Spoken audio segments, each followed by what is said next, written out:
भारत गौरव आचार्य श्री पुलक सागर जी गुरुदेव के प्रवचन और लेटेस्ट धार्मिक भजन व कार्यक्रम निशुल्क देखने व सुनने के लिए हमारे YouTube चैनल जीन शरणम मीडिया को आज ही सब्सक्राइब करें और सबसे पहले देखने के लिए बेल आइकन पर क्लिक जरूर करें।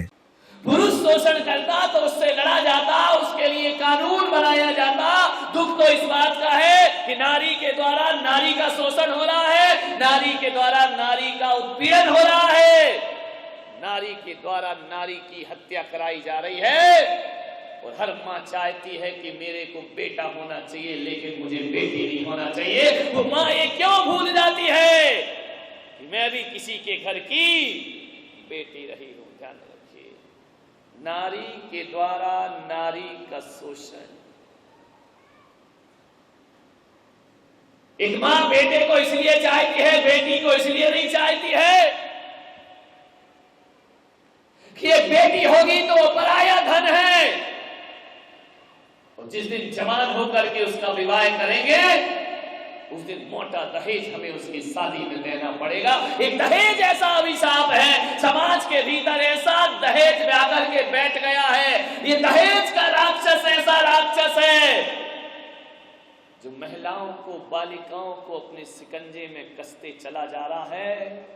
और आज यदि सबसे ज्यादा हत्याएं नारी की, बालिकाओं की हो रही हैं, और आज सबसे ज्यादा यदि गर्भपात हो रहा है तो उसमें दहेज जैसा भी एक अभिशाप इस समाज के अंदर व्याप्त है। एक गरीब सोचता है मेरे घर लड़की हो गई तो मातम मनाता है वो कि एक कर्ज आ गया मेरे जीवन में, आज मुझे इतना पैसा जोड़ना पड़ेगा तब बेटी के हाथ पीले हो पाएंगे। नहीं मेरे भाई, दहेज एक बहुत बड़ा अभिशाप है। मालूम है नारी बड़ी पूज्य हुआ करती है। जैन धर्म कहता है, जैन दर्शन कहता है कि जब यही नारी सांसारिक प्रपंचों को छोड़ करके घर गृहस्थी का त्याग करके यदि आरिका और साध्वी का रूप ले लिया करती है तो यही दोयम दर्जा पाने वाली नारी पुरुषों के द्वारा भी वंदनीय हो जाया करती है। और बड़े बड़े राजा महाराजा भी उसे अपना शीश झुका। नारी अपनी शक्ति को पहचाने, नारी अपने को शोषित ना करे। एक सास बहू को प्रताड़ित करती है, और इसलिए प्रताड़ित करती है कि वह दहेज में रुपया कम लेकर के आई है। लड़की के माँ बाप को उलाहना मिलता है, उन्हें शर्मिंदा होना पड़ता है, बहू को जिंदा जला दिया जाता है। मेरा नागपुर में चतुर्मास हो रहा था, एक बाप ने अपनी बेटी की शादी की। मालूम है बेटी का घर बसाने में बाप का घर बिक जाता है। अपने घर को गिरवी रखता है तब बेटी का घर बसाया करता है। उस बाप ने ऐसे ही किया। अच्छा लड़का मिला, अच्छा परिवार मिला, अपनी बेटी का विवाह कर दिया। लेकिन भूल गया वो लड़की का बाप कि जो लोग खुलेआम दहेज मांगते हैं, ऐसे लोग मेरी बेटी को कभी सुख नहीं दे सकते। मोटी रकम ऐंठी गई, धीरे धीरे वक्त बीता, बाप ने मकान गिरवी रखा, दुकान गिरवी रखी। वो सोचा कि चलो मैं फिर से मकान बना लूंगा, फिर से दुकान ले लूंगा, कोई बात नहीं है, मेरी बेटी का घर बस जाना चाहे। लड़की के पिता बनना बहुत बड़ी जिम्मेदारी है। मान्यवर, इतना सब करने के बाद भी लड़की पक्ष को शर्मिंदा किया जाता है। बारात लेकर आते हैं, बेचारा कर्ज में डूबा हुआ लड़की का बाप अपने चेहरे से चिंताओं की रेखाओं को मिटा करके मुस्कुराता है, बारातियों के सामने हाथ जोड़ता है, उनका अभिवादन करता है, आवभगत करता है, स्वागत करता है, सत्कार करता है, अपनी हैसियत से ज्यादा अपनी बेटी के लिए करना चाहता है। लेकिन उसके बाद भी बाराती लोग आकर के लड़की पक्ष के सम्मान में कमियां निकालते रहते हैं, उसे झिड़कियां देते रहते हैं, उसे अपमानित करते रहते हैं। अभिवादन करते करते बेचारा लड़की का पिता थक जाता है। क्या वजह है इस देश में कि आज भी लड़की वालों को छोटा समझा जाता है, आज भी उन्हें दोयम दर्जा दिया जाता है। लड़की वालों को हाथ जोड़ करके जीना पड़ता है, लड़की वालों को सिर झुका के जीना पड़ता है, लड़की वालों को नजरें झुका करके बात करना पड़ती है। क्या वजह? आज भी लड़की का पिता लड़के वालों के सामने गिड़गिड़ाता रहता है, हाथ जोड़ते रहता है। 21वीं सदी का ये भारत, इतनी उन्नति करने के बाद भी आज हमारा देश लड़के और लड़की की भेद रेखा नहीं मिटा पाया है। ये सबसे बड़ी विसंगति है हमारी समाज के भीतर मौजूद है। उस लड़की के पिता ने लड़की की शादी कर दी, पहली बार लड़की अपने ससुराल गई, 15 दिन बाद बाप उसे लेकर आया, लड़की से पूछा ससुराल कैसी है बेटा? उसने कहा कुछ नहीं पिताजी, अच्छी है। ठीक है।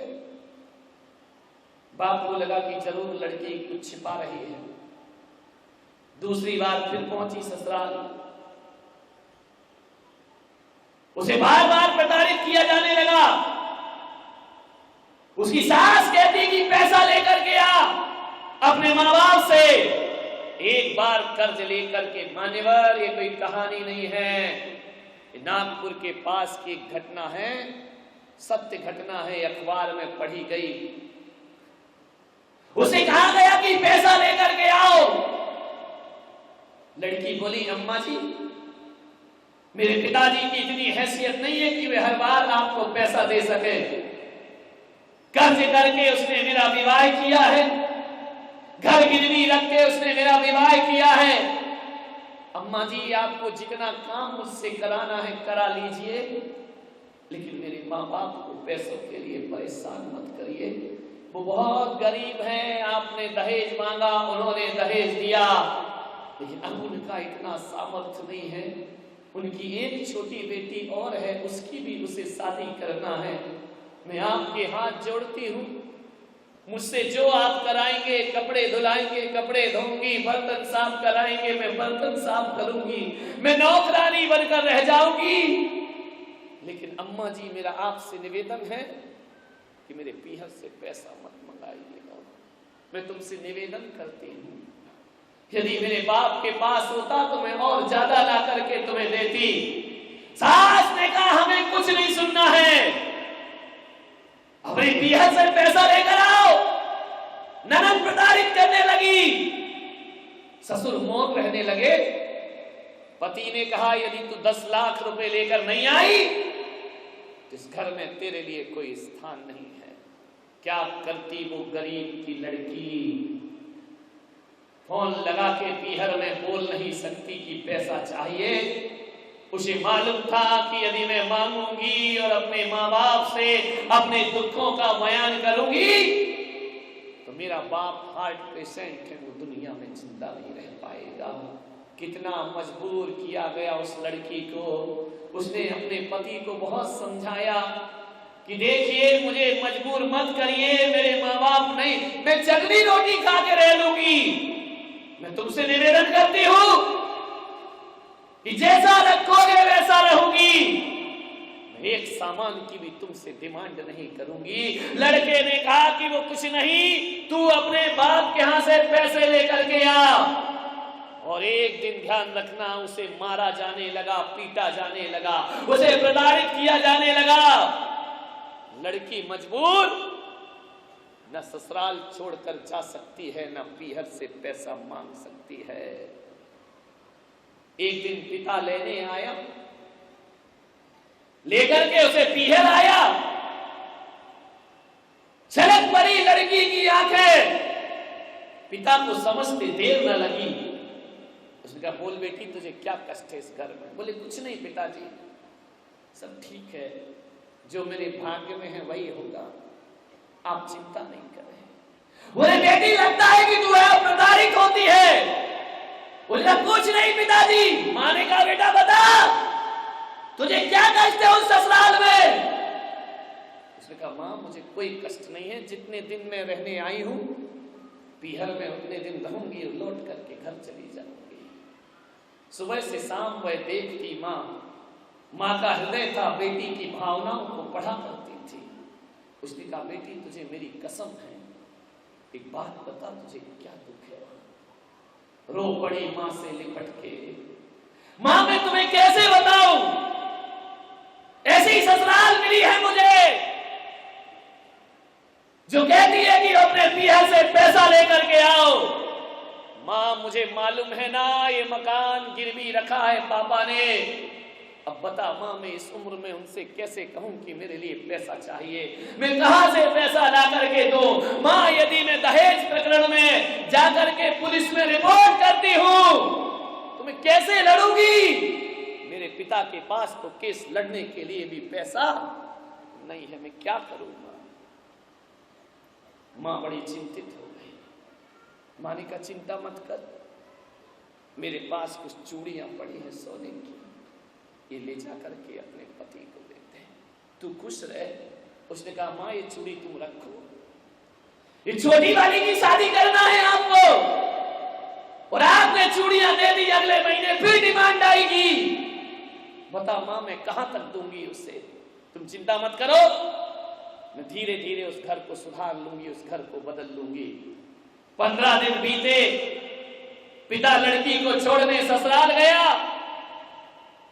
ससुराल में जाकर के लड़की को जैसे ही रखा, सास ने ढंग से बात ना की, ननद ने ढंग से बात नहीं की, और एक दिन उसे बोला कि बोल तू कुछ लेकर आई है या नहीं आई है।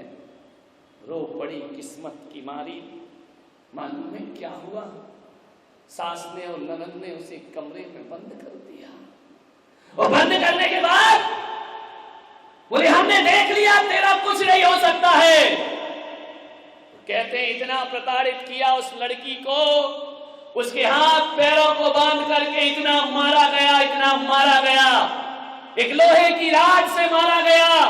ननद ने मारा, सास ने मारा, और तो और आवेश में आकर पति ने उसके ऊपर मिट्टी का तेल डाल दिया, और इतना आवेश, इतना क्रोध भरा, तड़प रही है वो अबला कि मुझे कहां मेरा शादी हो गई, इससे अच्छा तो कुंवारे ही मेरा जीवन बीत जाता।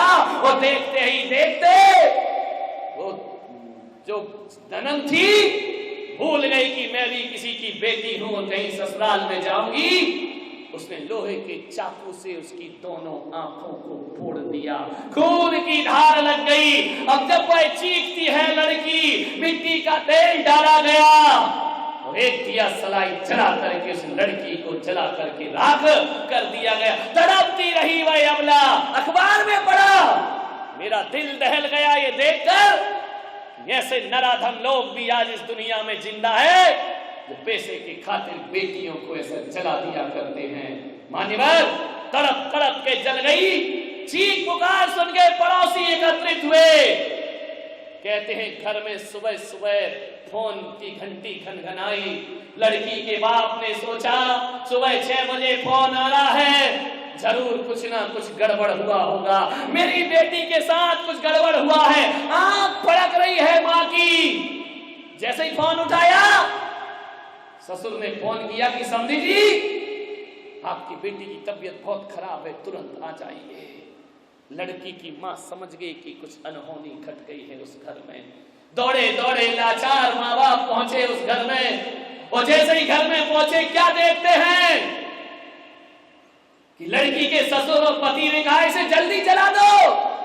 माँ बाप आए उससे पहले इसका अंतिम संस्कार कर देना चाहिए, ये अपने आप धोखे से मर गई है। गांव के लोगों ने कहा कि हो सकता है सुबह सुबह कुछ काम कर रही हो, गैस भभक पड़ा हो और जल गई हो। ले जा करके अर्थी को मरघट में ले जाया गया। यहाँ ट्रेन लेट हो गई। पहुंचे दोनों माँ बाप। घर में पहुंचते हैं तो एक कंडा जलने का धुआं दिखाई दे रहा है। लड़की की माँ ने कहा मेरी बेटी कहाँ है? बोले अम्मा जी जरा संभलिए, अपने आप को संभालो। उसे मरघट में ले जाकर उसका संस्कार हो रहा है। मेरी बेटी को तुमने मार डाला है। दौड़े दौड़े रिक्शे में बैठकर मरघट गए। लकड़ियां रची जा रही हैं। लड़की की मां ने चिता बिखेर दी कि नहीं, ऐसे नहीं जल सकती है लड़की। उसके भीतर मातृत्व भाव जग गया, चिताएं बिखेरी।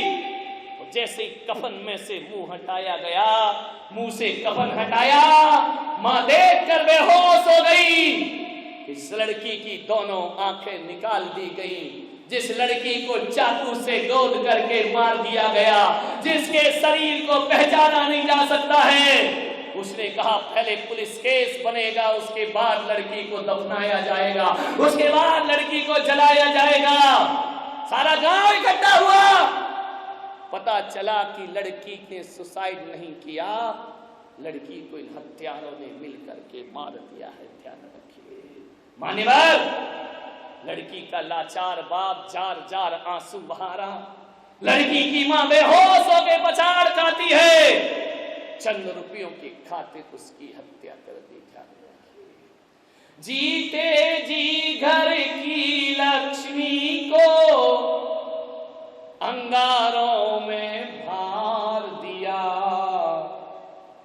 दौलत के अंधों ने निर्धन की बेटी को मार दिया। दौलत के अंधों ने निर्धन की बेटी को मार दिया।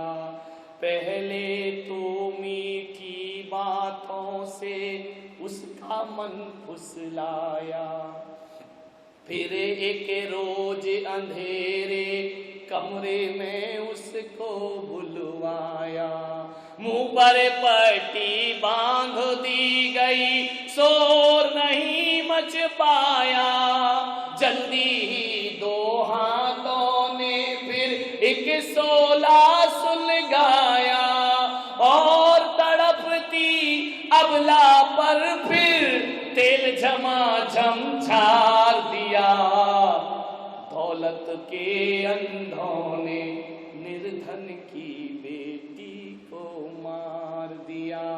लड़की कैसी रहती है ससुराल में, विचार करिए। जीवन भर के लिए अरे जो दासी बनकर रहती है, जिसमें बहे सभी का मन जो उन लहरों में बहती है। तानों के तीखे बाणों को जो हंस हंस कर सहती है, चाहे दम घुट जाए मगर जो मुख से कुछ ना कहती है। तो मर्यादा की उस मूरत को ये कैसा अंजाम दिया। दौलत के अंधों ने निर्धन की बेटी को मार दिया। वो देश के हालात क्या हैं? बाहरे मेरे देश यहाँ पर सब संभव हो जाता है। रिश्वत का साबुन हत्या के धब्बे तक धो जाता है। बिका हुआ कानून कहीं पर आंख मूंद सो जाता है। सुनवाई का नाटक कर प्रकरण फाइल हो जाता है। देखो नारी को दुनिया ने क्या अच्छा सम्मान दिया। दौलत के अंधों ने निर्धन की बेटी को मार दिया। जीते जी घर की लक्ष्मी को अंगारों में भार दिया। दौलत के अंधों ने निर्धन की बेटी को मार दिया। दौलत के अंधों ने निर्धन की बेटी को मार दिया। मान्यवर, विचार करिएगा, सोचना है आपको। मैं लड़की के माता पिता से निवेदन करूंगा कि आपके पास पैसा है, आपके पास धन है, आपके पास रुपया है, अरे झूठी शानो शौकत में अपनी बेटी की शादी में करोड़ों रुपए बर्बाद मत करिए, ध्यान रखिए। आज आपके पास है, आज अपनी बेटी की शादी में करोड़ों रुपए दान करते हैं, किसी गरीब की बेटी तुम्हारे इस दिखावे के कारण एक दिन हत्या की बलि वेदी पर चढ़ जाया करती है, ध्यान रखिए। सादगी से शादी होना चाहिए। एक बात ध्यान रखिए, शास्त्रों में 4 दान बोले गए हैं। आहार दान बोला, औषधि दान बोला, अभय दान बोला है, ज्ञान दान बोला है। एक दान और ग्रस्त का बनता है जिसे मैं कन्या दान कह करके बुलाया करता हूं। कन्या से बड़ा दान दुनिया में कोई नहीं होता है। ना जाने क्या परंपरा है इस देश की कि जो व्यक्ति करेंसी का दान करता है, अरे कागज के टुकड़ों का दान करो तो उसका सम्मान होता है, उसे माला पहनाई जाती है, उसे पगड़ी पहनाई जाती है। कागज का टुकड़ा दिया जाता है, उसके बड़े गुणगान किए जाते हैं। कागज के टुकड़ा दान करने वाले का इस देश में सम्मान होता है। वो जो बाप दिल का टुकड़ा दान करता है उसका अपमान क्यों होता है? अरे बेटी उसके दिल का टुकड़ा है, बेटी उसके जिगर का टुकड़ा है, अपने खून का दान करता है, फिर उसका सम्मान क्यों नहीं होता? नीति तो कहती है कि देने वाला बड़ा होता है और लेने वाला छोटा होता है, लेकिन ये कैसी परंपरा बना दी कि कन्या देने वाला छोटा होता है और लेने वाला बड़ा। ध्यान रखिए, तोड़िए ये परंपराएं, ये दकियानूसी रीति रिवाज, रस्म रिवाज। दिल का टुकड़ा देने के बाद भी वो छोटा बना रहता है, वह झिड़कियां सुनता है, वह ताने सुनता है लड़की का पिता। मान्यवर, यदि इन परंपराओं को नहीं बदला गया तो मेरे देश की बेटियां दहेज की बलिवेदी पर चढ़ती रहेंगी और ना जाने कितनी बेटियां आज इस देश में फांसी के फंदे पर झूली होगी, कितनी बेटियों को जिंदा जला दिया गया होगा, कितनी बेटियां दर-दर की ठोकरें खा रही। ये अमीर लोगों के कारण है, ध्यान रखिए। झूठा दिखावा और शान शौकत। हमारी लड़की की शादी है, मैं कहता हूं किसी मंदिर में पैसा दे देना, लेकिन लड़के वालों को कभी दहेज में 1 रुपया भी देने का तो साहस नहीं करना, वरना हर गरीब भगवान से कहेगा कि भगवान सब देना लेकिन हमारे घर में लड़की को जन्म मत देना। ध्यान रखिए, आपकी झूठी शान।